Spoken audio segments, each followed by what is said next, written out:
बिस्मिल्लाहिर्रहमानिर्रहीम। Of act के अगर ख़िलाफ़ कोई रूल है तो उस रूल पे अमल नहीं करना, हमने बॉडी ऑफ एक्ट की रूह को देखना है, उसके मुताबिक उस पे चलना है।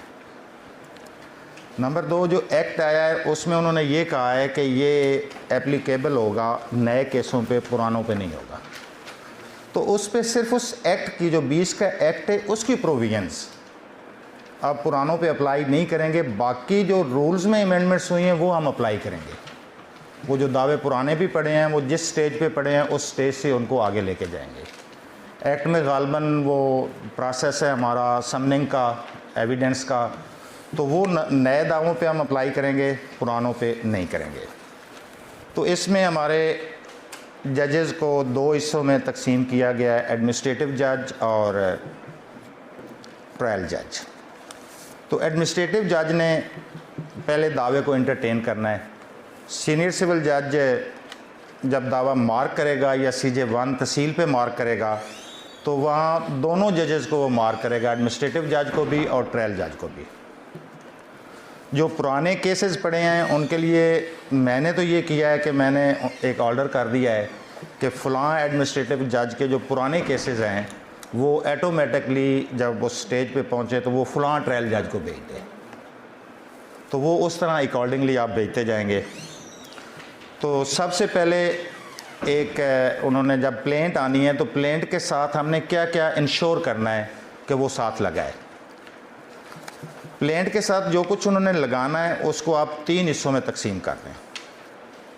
पहला ये है कि आपके जो मिनिस्ट्रियल स्टाफ का बंदा होगा जिसके ज़िम्मे प्लेंट्स वसूल करना होगा, सुप्रिटेंडेंट जैसे होते हैं हमारे, तो वो उसको देखेगा। आपके ऑर्डर 7 रूल 9 है गालबन कि क्या उसके साथ जितने डिफेंडेंट्स हैं उतनी कॉपीज़ प्लेंट की लगी हैं, समन्स साथ लगे हैं कि नहीं। समन्स आपको 3 लेना पड़ेंगे। पहले 1 समन पर डिफेंडेंट था, अब हमने 3 समन पर डिफेंडेंट लेने हैं। एक हमने प्रोसेस सर्वर को देना है, एक थ्रू रजिस्टर्ड पोस्ट AD भेजना है और तीसरा कोरियर सर्विस या UMS। ये 3 कंपल्सरी हैं। उसके साथ 2 एडिशनल कॉपीज़ वो प्लेंट की देगा। कंसाइज स्टेटमेंट अगर है तो वो देगा। ये इस हद तक तो उसको चेक करेगा मिनिस्ट्रियल स्टाफ का बंदा। अगर वो नहीं लगी तो वो प्लेंट लेने से इनकार कर देगा, वहाँ से वापस कर देगा। उसके बाद जज साहब के पास आ जाएगा केस। तो अगर उन्होंने डॉक्यूमेंट्स साथ जो दस्तावेज़ात पेश करना है उनकी कॉपीज़ नहीं लगवाई तो वो जज साहब वो लगवाएंगे। डॉक्यूमेंट सूड उपान जो है वो पेश करेंगे जज साहब को, जज साहब उसको देखेंगे। देख के उसके साथ चूँकि प्लेंट के कॉपी भी रिक्वायर्ड है तो ओरिजिनल डॉक्यूमेंट देख के उसको वापस कर दें। चूँकि बाज़ औक़ात एग्रीमेंट टू सेल्स होती हैं, या डॉक्यूमेंट स्टैम्पर हो जाते हैं तो ओरिजिनल डॉक्यूमेंट वो वापस ले जाएंगे। फ़रिस्त वर्सा जो है इसको बड़ा कंपल्सरी कर दिया गया है। पहले भी ये था कि इसके ना आने की वजह से दावा हमारा हम खारिज कर सकते थे, मगर अब इस पर ज़्यादा ज़ोर दिया गया है। उसमें जो एक चीज़ मिस होती है फ़रिस्त वर्सा में, उस पर ख़ास कर आपने ज़ोर देना है।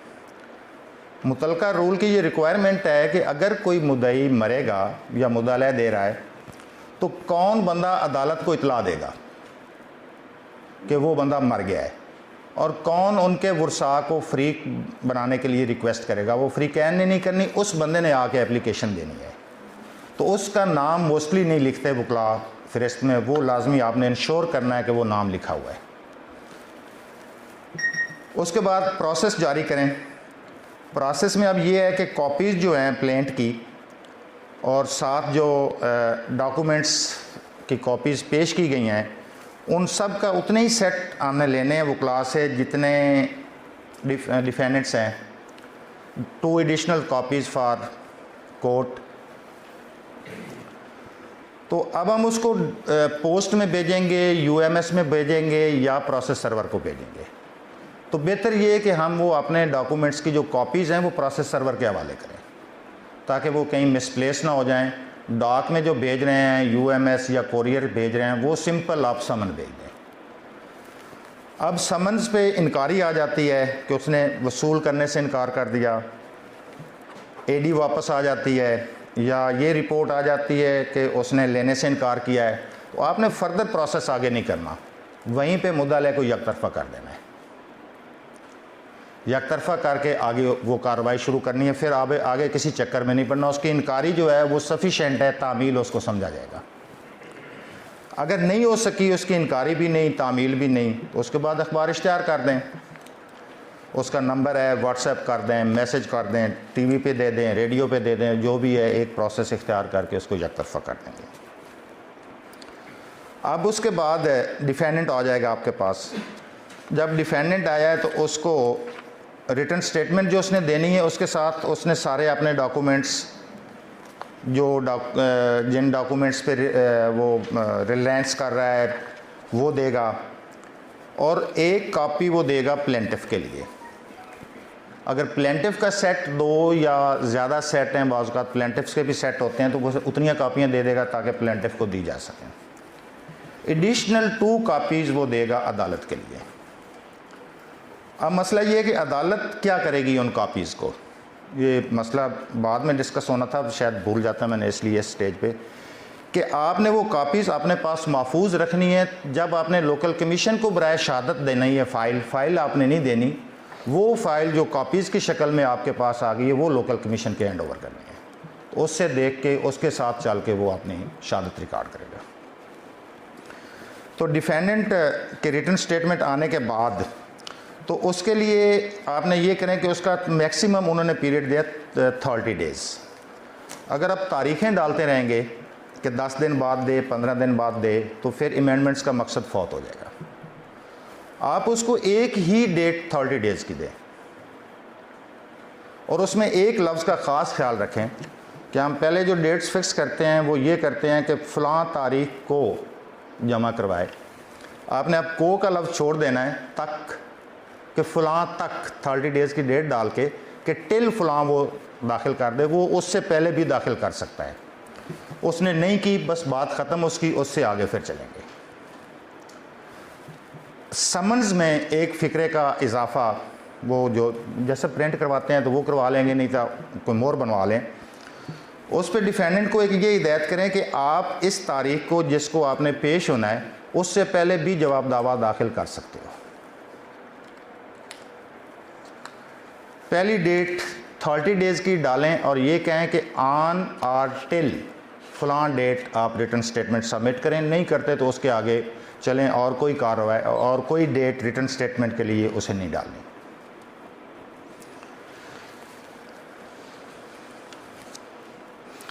तो अब जब आपके पास रिटन स्टेटमेंट आ जाएगी तो उसके बाद आपने ऑर्डर 9 में चले जाना है। ऑर्डर 9 की रिक्वायरमेंट ये है कि पार्टीज़ को इन पर्सन आप बुलाएंगे। अगर इन पर्सन कोई नहीं आता तो वहाँ पे पीनल क्लासेस भी हैं। मुद्दई नहीं आता तो उसका दावा खारिज कर दें, मुद्दाले नहीं आता तो उसका डिफेंस स्ट्रक ऑफ हो जाएगा। जो भी कार्रवाई वो ऑर्डर 9 की आप करनी है। मगर असालतन हाज़िरी करते हुए साथ आपने एक फ़िक्रा और ज़रूर लिख देना है कि बराए असालतन हाज़िरी फ़रीक़ैन व केस मैनेजमेंट कॉन्फ्रेंस वो आपकी नेक्स्ट डे ही हो जाएगी। 30 डेज़ के बाद ये उससे आगे अगला दिन सेम अगला दिन होगा। लंबी डेट नहीं डालनी, चूँकि 7 डेज़ के अंदर अंदर आपने इश्यूज़ भी फ्रेम करने हैं, तो उसको एक दिन की डेट डाल देनी है। अब नेक्स्ट डे फ़रीक़ैन ने आ जाना है। हम पॉजिटिव समझते हैं, नेगेटिव पे अभी नहीं जाते। तो जब वो आ जाएंगे तो उनको असालतन आप हेयरिंग देंगे। हेयरिंग दे के उनसे फार्म 14 और 15 ये फिल करवाएंगे। क्योंकि पहले ये रिक्वायरमेंट है कि रिटन स्टेटमेंट के साथ हो और प्लेंट के साथ हो, मगर उस वक्त वो ब्लैंक होगा। फिल आप उसको इस स्टेज पे कराएंगे।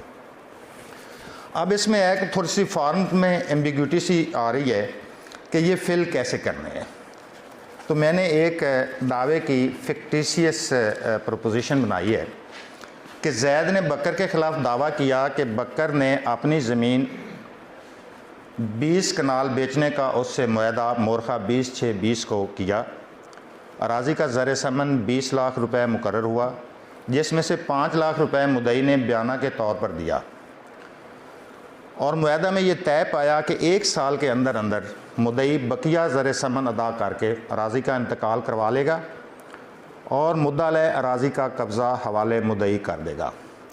मगर मुद्दई के मुतालबे पर मुद्दा अलैह ने ना तो बकिया ज़र समन वसूल किया और ना इंतकाल दर्ज करवाया और ना ही कब्ज़ा अराज़ी हवाले मुद्दई किया। तो मुद्दा अलैह ने आपने रिटर्न स्टेटमेंट में कहा कि वो इस अमर को तस्लीम करता है कि इकरारनामा उसने किया था, बयानामा वसूल किया था, मगर 1 साल के अंदर अंदर मुद्दई उसके पास नहीं आया कि बकिया रकम लेके आप इंतकाल करवा दो। लिहाजा इकरारनामे की ये शर्त थी कि अगर इस मुकर्रर टाइम में वो नहीं आएगा तो बयाना उसका ज़ब्त हो जाएगा और इकरारनामा कैंसल्ड समझा जाएगा। ये एक प्रोपोजिशन है, आपके पास ये दावा है। तो इसमें आप फार्म 14 अगर आप किसी के पास है तो सामने रख लें।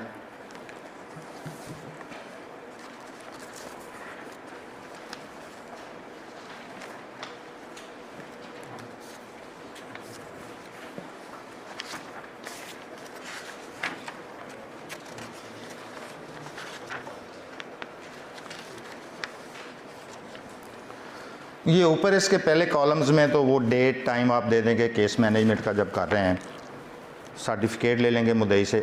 आगे आगे कि उसके जो तस्लीम शुदा अमूर हैं, फैक्ट्स हैं, एडमिटेड फैक्ट्स हैं, वो कौन से हैं।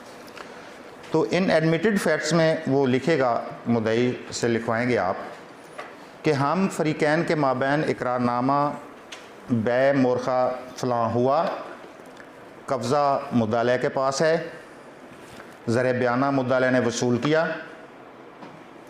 ये एडमिटेड फैक्ट है दोनों फ़रीक़ैन की जानिब से, ये उसमें लिखा जाएगा।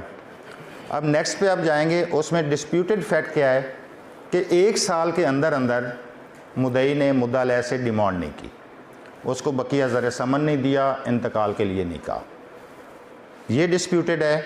दूसरा ये डिस्प्यूटेड आ गया इसमें कि क्या मुद्दई अगर नहीं गया तो इकरारनामा कैंसिल तस्वर होगा और बयाना जो है वो ज़ब्त तस्वर होगा। अब ये डिस्प्यूटेड फैक्ट्स हैं, ये नीचे आपने डिस्प्यूटेड फैक्ट्स लिख देने हैं। ये लिख के दोनों कॉलम फिल हो गए। उसके बाद आपने पूरे दावे के इश्यूज़ लगाने हैं, जिस तरह रूटीन में पहले हम लगा रहे हैं, वो लगा के जो इश्यूज़ उसमें एग्रीड हैं, जैसे कि whether the defendant entered into the agreement to sell dated 20/6/2020 of his land to the plaintiff for consideration of Rs 20 lakhs. This is admitted, agreed issues है, इसके सामने आप agreed लिख देंगे। ये disagreed है कि ऐसे whether the plaintiff within time was prepared to perform the agreement to sell on his spot, ये dispute disagreed है, इसको disagreed आप लिख देंगे। उसके बाद अगले कॉलम्स जो हैं वो मैंने किधर गया फॉर्म सर,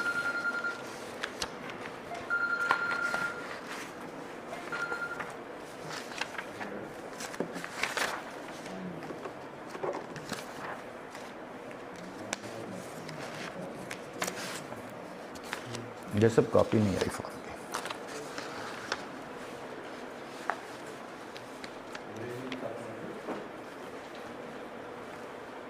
की, फॉर्म की कॉपी नहीं।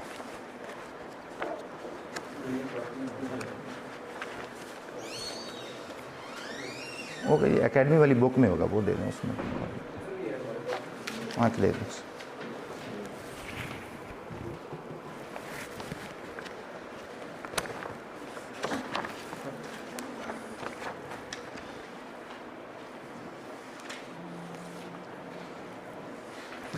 आगे 4th कॉलम इसका है कि क्या वो मेडिएशन, आर्बिट्रेशन या कंसिलेशन में जाना चाहता है, ये उससे लिख के टिक कर लें जो चाहता है वो। Deadline of disclosure of witnesses, वो आपने विटनेसेस को कब देगा, ट्रायल शेड्यूल क्या होगा, टाइम ऑफ ट्रायल क्या होगा, आपने वो टाइम देना है जब अप्रॉक्सीमेटली आप भेज सकते हैं उसको ट्रायल जज को। लेंथ कितनी होगी, मेरे ख़्याल में अगर हम इस पे चलें तो 6 महीने से ज़्यादा केस आगे नहीं जाएगा। ट्रायल कोर्ट का, ट्रायल एडवोकेट का नाम क्या है, एड्रेस क्या है, फ़ोन नंबर उसका क्या है, नीचे 1.5 साल। उसके बाद जैसे अपने आपने दस्तखत कर देने हैं, दस्तखत करके डिफेंडेंट से ऐसा करवाना है, उस पर दस्तखत ले लेने हैं, लेके इसको प्लेंट का हिस्सा बना देना है, ऑर्डर लिख के कि फार्म 4 को प्लेंट का हिस्सा बनाया जाता है और फार्म 15 को रिटर्न स्टेटमेंट का हिस्सा बनाया जाता है। उसके बाद आ गया फॉर्म 13। इसकी भी मेरे पास कापी है।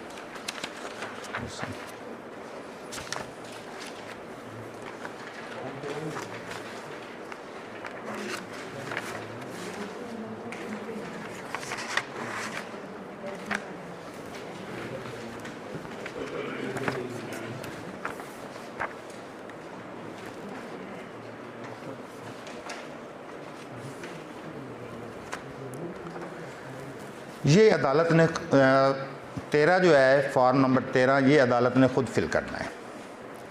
उसमें इन द कोर्ट ऑफ उसका नाम लिखें, सिविल सूट नंबर लिखें, प्लेंटिफ का नाम, डिफेंडेंट का नाम।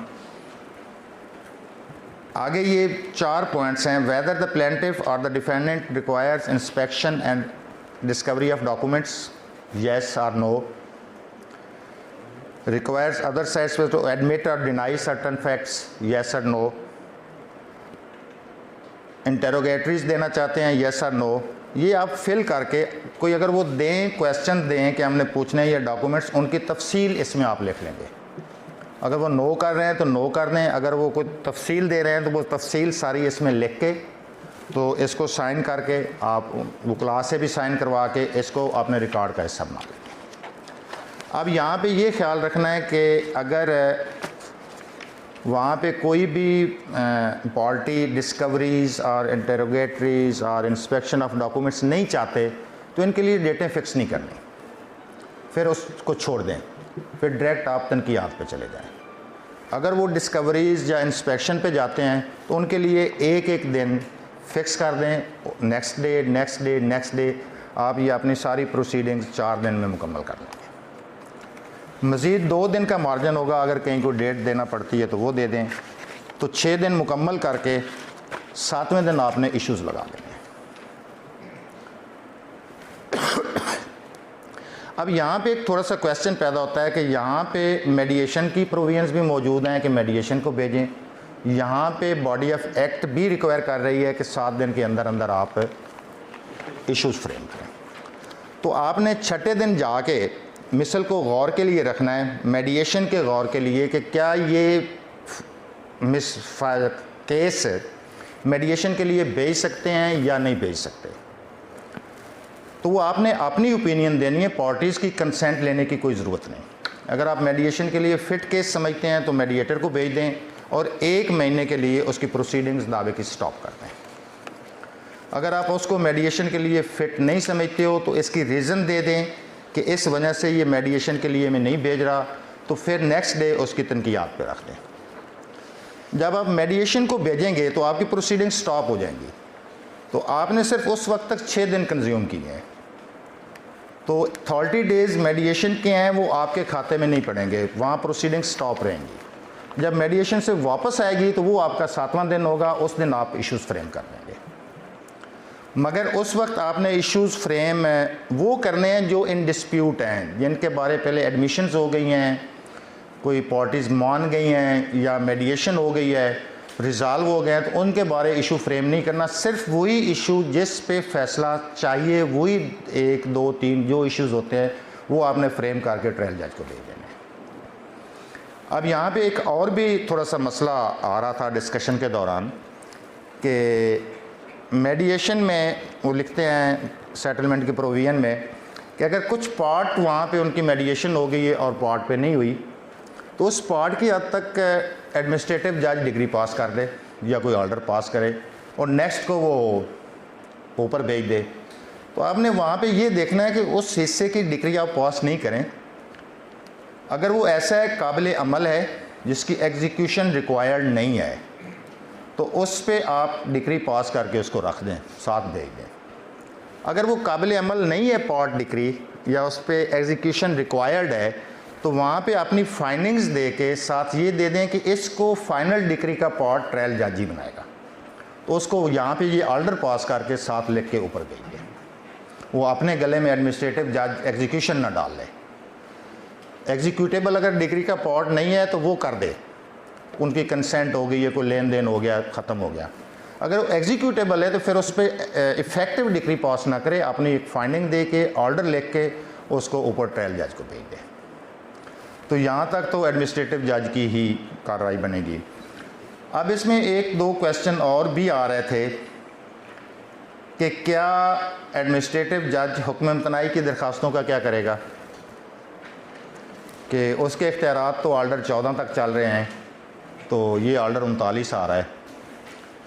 तो इसमें जहन में एक रखें कि हमारे इस प्रोसीजर की स्कीम ये है कि हम रिवर्स गियर नहीं लगा सकते, इसमें आगे से पीछे नहीं आ सकते, आगे को जा सकते हैं, और ये हम सिर्फ करेंगे ऑर्डिनरी प्रोसीडिंग्स में। अदालत की ऑर्डिनरी प्रोसीडिंग्स जो हैं वो ऑर्डर 7 से शुरू होके जजमेंट जहाँ पे देते ऑर्डर 18 या 19 पे जाके ऑर्डिनरी प्रोसीडिंग्स हमारी ख़त्म हो जाती हैं। बाकी जितनी सीपीसी में प्रोसीडिंग्स हैं वो कुछ सप्लीमेंटल प्रोसीडिंग्स हैं, कुछ इंसिडेंटल प्रोसीडिंग्स हैं, उनमें ये रिवर्स और आगे पीछे जाने का मसला नहीं है। सिर्फ ऑर्डिनरी प्रोसीडिंग्स में नहीं जा सकते, बाकी में जहाँ भी जाएँ चाहे आप जा सकते हैं। मिसाल के तौर पे अगर एडमिनिस्ट्रेटिव जज के पास दावा आता है किसी नाबालिग के ख़िलाफ़, तो उसका गार्डियन मुकर्रर करना है तो ऑर्डर 32 में करना है। नेक्स्ट फ्रेंड का देखना है जिसके बारे में उन्होंने पीनल क्लास भी लगा दी है, तो वो भी ऑर्डर 32 में उसमें जाके देखना है, क्योंकि ये इंसिडेंटल प्रोसीडिंग्स हैं, ये उसको नहीं रोक रही। ऑर्डिनरी प्रोसीडिंग्स में वो आगे नहीं जा रहा, वो इंसिडेंटल प्रोसीडिंग्स को जाके परफॉर्म कर रहा। तो जितनी एप्लीकेशंस आएँ वो एडमिनिस्ट्रेटिव जज ने ही डिसाइड करनी है। बाकी ये अमेंडमेंट्स नहीं है, सिस्टम हमारा ख़राब है। स्टार्ट में आप अगर कोई अच्छी रिवायात डालेंगे तो शायद अच्छा सिस्टम चल निकले, इन अमेंडमेंट्स का पर्पस सॉल्व हो जाए। और मैं तो ये समझता हूँ कि अगर इन अमेंडमेंट्स पे डिस्ट्रिक्ट जुडिशरी कामयाबी से अमल कर लेती है तो शायद जुडिशरी की एक नई हिस्ट्री बन जाए। अब आपने किसी एप्लीकेशन पे आर्गूमेंट्स नहीं सुनने, ये प्लीज़ एहतियात रखें। अगर एप्लीकेशंस को आप आर्गूमेंट्स में डालना शुरू कर देंगे तो फिर वो पहले वाला सिस्टम शुरू हो जाएगा। जब मेन सूट में रिटन आर्गूमेंट्स आ गए हैं तो एप्लीकेशन में ओरल आर्गूमेंट्स कहाँ पे रहे। सिंपल एप्लीकेशन आई है, जवाब आ गया है, नेक्स्ट डे दें। रिटन आर्गूमेंट्स अगर कोई हैं तो देते हैं तो ठीक है, नहीं देते हैं तो उसको डिसाइड कर दो। और उसको दावे के साथ साथ रखना है, दावे की प्रोसीडिंग्स में उनका अमल दखल ना हो। वो आपकी ऑर्डिनरी प्रोसीडिंग्स हैं दावे की, उनको डिस्टर्ब नहीं होना चाहिए। ये सप्लीमेंटल इंसिडेंटल प्रोसीडिंग्स हैं एप्लीकेशंस की, ये साथ साथ चलेंगी, उसकी प्रोसीडिंग में रुकावट नहीं डालेंगी। तो स्टे एप्लीकेशन है, साथ जवाब पे आपने रखा है, जवाब के बाद आपने हियरिंग के लिए रखा है, जवाब दरख्वास्त है हियरिंग के लिए रखा है, साथ ही एक दे दें कि वो स्टे एप्लीकेशन की रिटन आर्गूमेंट्स दे दें। नेक्स्ट डे आपने रखा है डिस्कवरीज़ के लिए, उसी दिन आप साथ स्टे एप्लीकेशन को ऑर्डर के लिए रख लें, उस दिन उसका ऑर्डर अनाउंस कर दें। या कोई सो फार और एप्लीकेशंस आती हैं तो ये इसमें करें। उसके बाद आगे केस चला गया हमारे ट्रायल जज के पास। तो ट्रायल जज ने तो कुछ भी नहीं करना, माँ सिवाय एविडेंस रिकॉर्ड करनी है और उसका फ़ैसला दे देना है। एक इसमें जो प्रोविजन डाली गई है कि जो एप्लीकेशन ट्रायल जज के पास आएगी उसको ट्रायल जज ही डिसाइड करेगा। अब ये अगर सूरत हाल पैदा हो जाती है कि एप्लीकेशन ट्रायल जज के पास आई है, वो एक्सेप्ट हो गई है और दावा रिवर्ट कर गया, पीछे चला गया है, प्रोसीडिंग्स पीछे चली गई हैं, यानी ऑर्डर 8 में हम चले गए हैं, यकतरफ़ा हुआ है, यकतरफ़ा की एप्लीकेशन एक्सेप्ट हुई है, यकतरफ़ा कार्रवाई सेटिस्फाइड हुई है उसके ख़िलाफ़, तो डेफिनेटली उसने रिटर्न स्टेटमेंट देनी है, जाके ऑर्डर 8 में देनी है। तो फिर क्या करेगा, फिर ट्रायल जज ही उसे चलाएगा या एडमिनिस्ट्रेटिव जज के पास जाएगा। तो उस स्टेज पे वो एप्लीकेशन को डिसाइड करके मुद्दाले को जवाब दावे की इजाज़त दे के केस वापस एडमिनिस्ट्रेटिव जज को भेजेगा। तो फिर एडमिनिस्ट्रेटिव जज ऑर्डर 8 से आगे की प्रोसीडिंग्स मुकम्मल करके 14 तक जाके फिर वापस उसको भेज देगा। अब रहेगी हमारी कमीशन के थ्रू एविडेंस रिकॉर्डिंग। तो किसी सूरत में एविडेंस के लिए हमने 90 डेज से ज़्यादा नहीं लगाने। अब 90 डेज़ के लिए दोनों फ्री कैन को कह के कमीशन को फ़ाइल दे सकते हैं कि ये ले जाओ आप प्लेंटिफ की डिफेंडेंट की शहादत 90 दिन में मुकम्मल करके मुझे दो। ऐसा करेंगे, नया नया काम है, मसले पैदा होंगे। तो कमीशन के लिए पहले सिर्फ प्लेंटिफ को रख लें। प्लेंटिफ के गवाह आ गए, उनको कमीशन के हवाले करें, फ़ाइल कमीशन को दें। फ़ाइल पहले मैं जिक्र कर चुका हूँ, जो एडिशनल कॉपी हमारे पास रिटन स्टेटमेंट की और प्लेंट की और डॉक्यूमेंट्स की होनी है, उसको कहें कि 1 महीने बाद या वो तक वाला टिल एंड ऑन 30 डेज़ आप अपनी शहादत मुकम्मल करके रिपोर्ट सबमिट करें। डेट शहादत की कोई नहीं डालें, वो सिर्फ कमीशन की डेट डालें कि 30 डेज़ बाद कमीशन जो है वो हमें अपनी रिपोर्ट शहादत रिकॉर्ड करके वापस देगा। वो जो भी देता है उसको फ़ाइल में रखो, उसके बाद 1 महीना ऐसे डिफेंडेंट के लिए रख लें। वो 30 डेज़ बाद आता है, उसके लिए अगर कोई तरदीदी शहादत किसी की है तो 1 महीना फर्दर उसको दे दें। तो डेटें अपने पास नहीं डालनी, ना अपने पास शहादत के लिए केस रखना है कि फ़लाँ तारीख को गवाह ले आओ, फ़लाँ क्यों नहीं आया, फ़लाँ का समन जारी करना है, ऐसा कतन नहीं करना। अब इसमें एक ये है कि एडमिनिस्ट्रेटिव जज जो है वो जब भेजेगा रेफरेंस ऊपर ट्रायल जज को, तो वो अपने आप को सेटिस्फाई करेगा कि फ्रीकैन के गवाह अदालत के सामने पेश होंगे। अब वो गवाहों की हाज़िरी लेता रहेगा तो मेरा ख़्याल में 6 महीने उसके पास लग जाएंगे। तो बेहतर ये है कि वहाँ पे as a matter of policy आप हाज़िरी भी ले सकते हैं, उनको पाबंद करके भी भेज सकते हैं। As a matter of policy जो मैं समझता हूँ कि आप दोनों फ्रीकैन से एक अंडरटेकिंग लें कि अगर ट्रायल जज के पास इस तारीख को मैं अपनी पूरी शहादत पेश ना की तो मुद्दई है तो वो लिख दे कि मेरा दावा खारिज कर दिया जाए, मुझे कोई इतराज़ नहीं। मुद्दा लिख दे कि मेरी बियाफ पे प्लेंटिफ का मौक़िफ़ एडमिटेड समझ लिया जाए, मुझे कोई इतराज़ नहीं। ये अंडरटेकिंग ले के ट्रायल जज आगे भेज दे। जब एडमिनिस्ट्रेटिव जज जब ट्रायल जज के पास गवाह नहीं जाते तो वहाँ पे 17(3) को अप्लाई कर दो, उससे आगे नहीं जाओगा। मुद्दई ने अंडरटेकिंग दी एडमिनिस्ट्रेटिव जज को कि मैं अपने गवाह फ़लाँ तारीख को ट्रायल जज के सामने पेश करूँगा। ट्रायल जज के पास मिसल गई है, गवाह नहीं आए, वहाँ 17(3) के तहत प्रोसीड ऑन करो, वहाँ गवाहों के लिए डेट ना डालो। इसी तरह डिफेंडेंट के गवाह नहीं आए तो उसको भी प्रोसीड ऑन करो कि इसके गवाह नहीं है, शहादत नहीं है, उसको भी 17(3) में उसको भी ले जाओ। हाँ, अगर दोनों आ गए हैं तो 1 महीना आप प्लेंटिफ को दे दें, डिफेंडेंट के गवाहों को 30 डेज़ के बाद जो नेक्स्ट डे उसके लिए पाबंद कर लें, उनको फिर कमीशन के हवाले कर दें। अब ये हो जाएगा कि कमीशन ने तो ऑडियो वीडियो रिकॉर्डिंग करनी है, डॉक्यूमेंट्स उसके पास जाने हैं। अब कमीशन को ये नहीं पता कि कौन सा डॉक्यूमेंट एग्जिबिट होना है, कौन सा नहीं होना। फ़ोटो कापीज़ भी वकील साहबान कर लेते हैं, तो आप उस पर कोई इतराज़ ना करें। उसको आपने लिस्ट ऑफ रिलायंस दे दी है, दस्तावेज़ात दे दिए हैं, सारा कुछ दे दिया है, जो वो करता है करता रहे, एग्जिबिट भी उसे लगाने दें। जब आपने फ़ैसला करना है जो गलत एग्जिबिट लगा है उसको पढ़े ही नहीं, उसको डी एग्जिबिट कर दें, उसको कंसीडर ही नहीं करें, फाइंडिंग दे दें कि कमीशन ने ये गलत डॉक्यूमेंट लिया है, ये फ़ोटो कापी उसने गलत ले ली, अदालत इस पर रिलाई नहीं करती। अगर कमीशन के पीछे जाएंगे कि वो कौन सा डॉक्यूमेंट सही एग्जिबिट कर रहा है नहीं कर रहा, तो फिर तो शहादत आपको अपनी निगरानी में लिखवाना पड़ेगी। अपनी निगरानी में कमीशन को ले आओगे तो फिर वो पहले वाला काम शुरू हो जाएगा, ऑब्जेक्शंस, डेटें, तो उनसे थोड़ा सा बचना है। तो टाइम फ्रेम इसमें बहुत ज़रूरी है, उस टाइम से नहीं निकलें।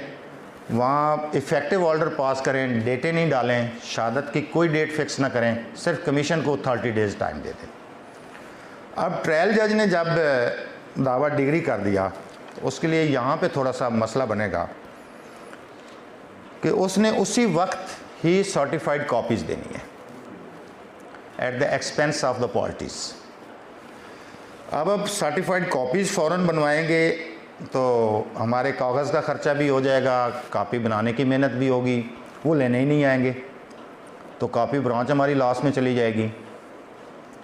नहीं बनवाएंगे तो ये लॉ की प्रोविजन की एप्लीकेशन नहीं हो पाएगी।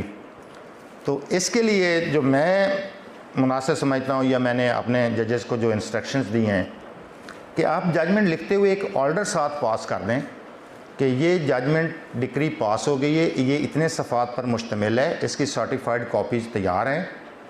फ्रीकैन को हिदायत की जाती है कि मतलूबा टिकट इतने रुपए का वो जमा करवा के कॉपीज़ ले लें। अगर वो टिकट दे जाते हैं तो उनको कॉपी दे दें, नहीं दे जाते तो उनको छोड़ दें।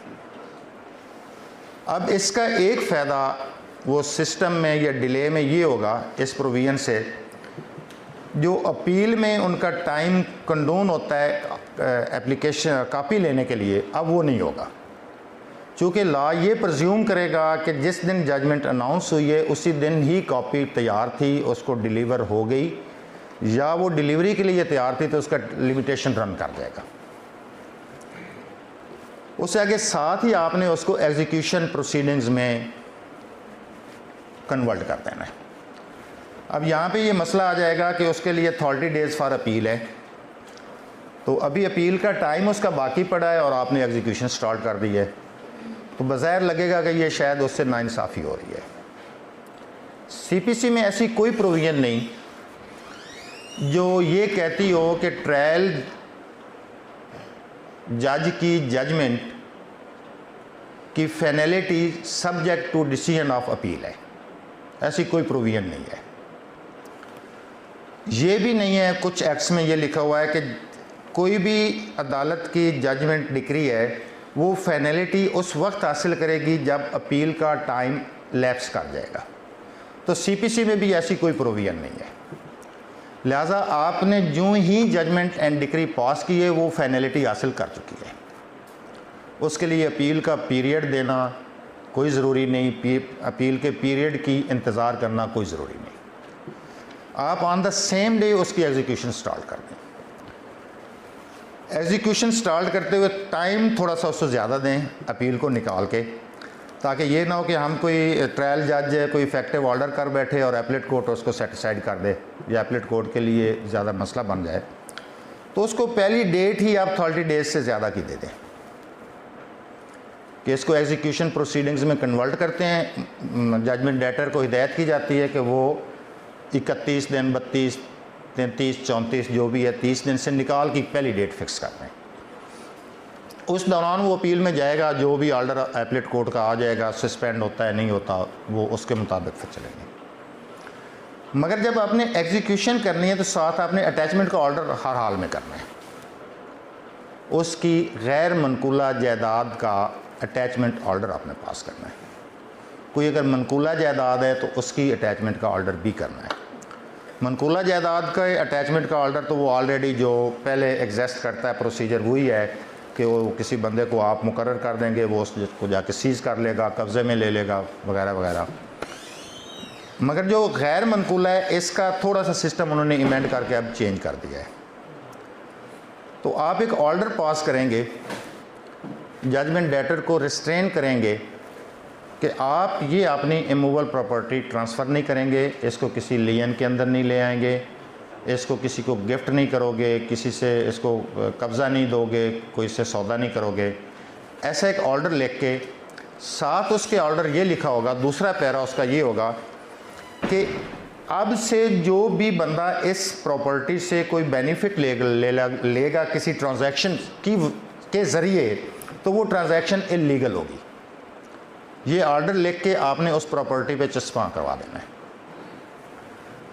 चस्पा करवा के एक ऑर्डर की कॉपी उस जजमेंट डेटर के घर के वाज़े जगह पे।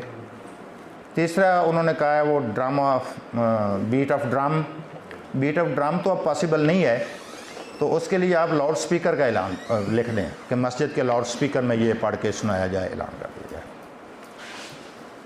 जिस अथॉरिटी के पास उस प्रॉपर्टी का रिकॉर्ड है, एक ऑर्डर की कॉपी आप उसको भेजेंगे। अगर वो लैंड रेवेन्यू के तहत आती है, लैंड रेवेन्यू पे करती है, तो फिर एक कॉपी आप कलेक्टर को भेजेंगे, बल्कि कलेक्टर के ऑफिस में चस्पा भी करवाएंगे। तो ये अटैचमेंट हो गई। अगर वो कहता है कि जी मेरी अटैचमेंट ख़त्म करो, तो ठीक है कर दें आप। अगर मनी डिक्री है तो वो पैसे जमा करवा दें। दूसरी डिक्री है तो उसके लिए आप सिक्योरिटी उससे ले लें कि मैं डिक्री को, अगर मेरी डिक्री मेरे ख़िलाफ़ फाइनलिटी ले गई तो मैं उस पर अमल दरामद करूँगा। उसकी सिक्योरिटी वो दे दे, सिक्योरिटी लेके आप उसको अटैचमेंट को सस्पेंड भी कर सकेंगे।